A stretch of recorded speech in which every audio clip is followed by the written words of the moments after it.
Around 96% of water body consists of saline water which cannot be consumed by humans.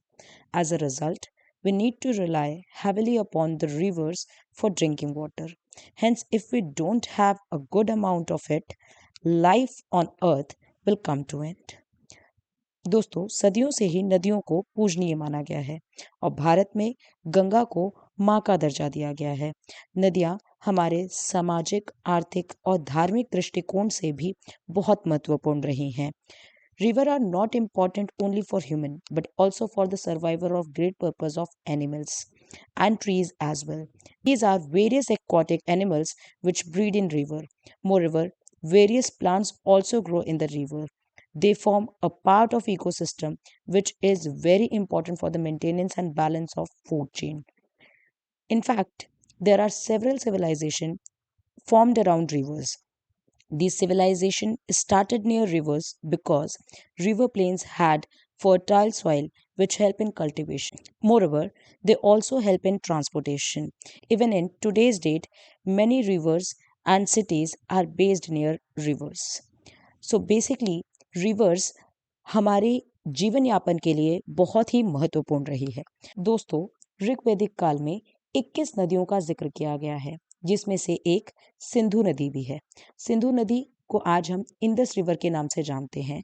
Sindhu river का जिक्र 176 times किया गया है। In fact ancient India में Indus river को अलग अलग लैंग्वेज में अलग अलग नाम से जाना जाता था, जैसे कि संस्कृत लैंग्वेज में इसे सिंधु बुलाया गया है, पर्शियन लैंग्वेज में जो कि ईरानी लोग बोलते थे, तो पर्शियन लैंग्वेज में इसे हिंदू बोला गया है।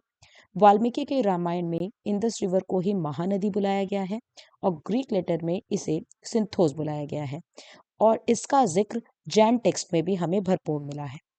अगर हम बात करें बेसिकली रूट की कि इंडस रिवर का रूट क्या है, तो इंडस रिवर तिब्बत से होकर के चाइना को क्रॉस करती है और फिर इंडिया से पार होकर के पाकिस्तान से फ्लो होकर के अरेबियन सी में जाके गिरती है।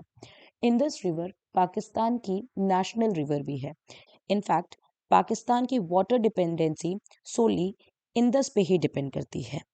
आगे की अगर हम बात करें तो हमारे दिमाग में कुछ सवाल आते हैं कि इंडस रिवर बेसिकली ओरिजिनेट कहाँ से होती है, इंडस रिवर ट्रिटी क्या है, मेजर ट्रिब्यूटरीज क्या क्या हैं इंडस रिवर की, और ये पंचनद क्या है।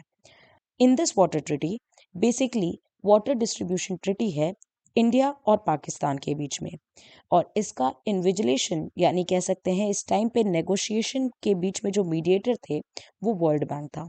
बेसिकली इंडस रिवर और इसकी ट्रिब्यूटरीज का डिस्ट्रीब्यूशन कराची में 19 सितंबर 1960 के में इंडिया के प्राइम मिनिस्टर और पाकिस्तान के प्रेसिडेंट अयूब खान के बीच में साइन किया गया था, जिसके अकॉर्डिंग इंडस, झेलम और चेनाब का पानी पाकिस्तान के अंडर कंट्रोल में है और रावी, ब्यास और सतलज का पानी इंडिया के अंडर कंट्रोल में है।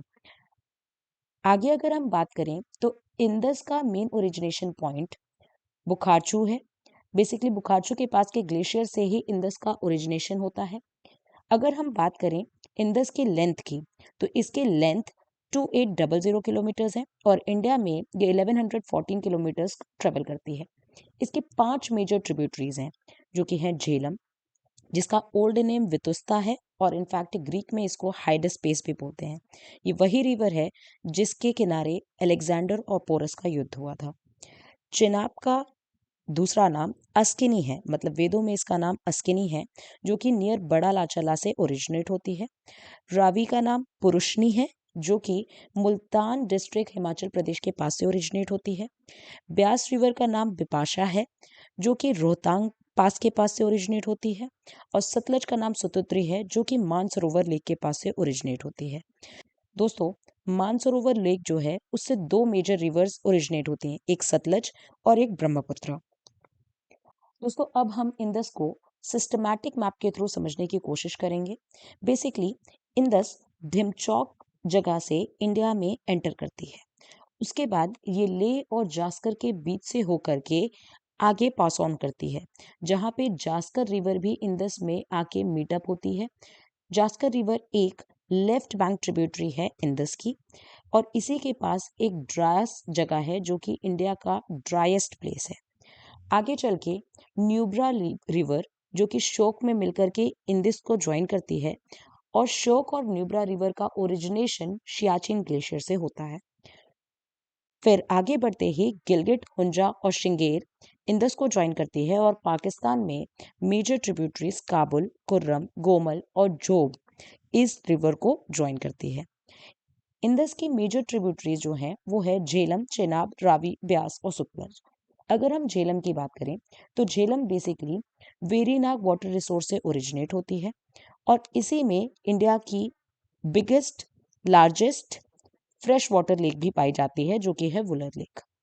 वुलर लेक के आगे ही तुलबुल रिवर इसको ज्वाइन करती है, जिसपे तुलबुल डैम बना हुआ है, और आगे किशनगंगा रिवर पे किशनगंगा डैम बना हुआ है।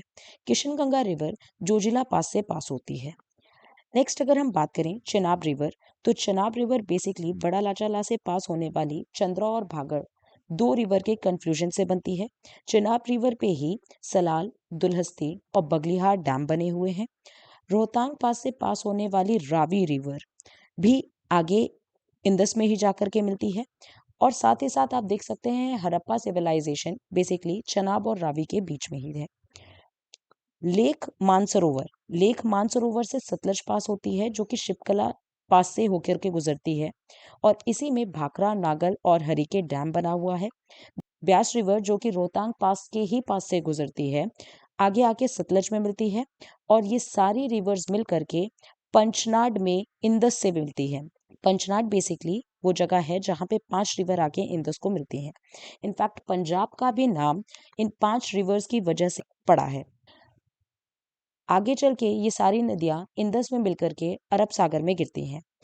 रावी रिवर बेसिकली पीर पंजाल और धौलाधर के बीच से होकर के गुजरती है, और चेनाब को लार्जेस्ट ट्रिब्यूटरी माना जाता है इंदस की। अगर आपको ये वीडियो पसंद आई हो तो चैनल को लाइक, शेयर और सब्सक्राइब जरूर करना। जय हिंद, जय भारत।